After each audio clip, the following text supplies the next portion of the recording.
Hello দর্শক, আমরা আজকে না আঙ্গের বুড়বাতার সাথে ক্রিকেট খেলাবার আসছি। আঙ্গের বুড়বাতার খুব ভালো দুর্দান্ত ব্যাটসম্যান।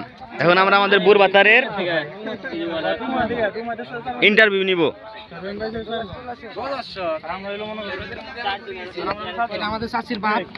হ্যালো বুড়বাতার, আমাদের বুড়বাতার আজকে মাঠে আসছে ক্রিকেট খেলার জন্য।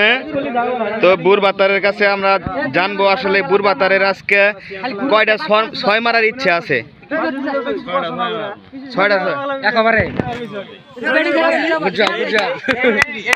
বুড়বাতার আজকে ক্রিকেট খেলতে আসার আগে কি খেয়েছেন এবং কার মুখটা দেখে আসছেন মাঠে? খাইছেন কি? বউ কি ভিটামিন খেলেছে নাকি? তুমি বুড়বাতার, তোমার কবারই ভাই ডেস্ক্রিপ্টের ভিতরে কি আছে?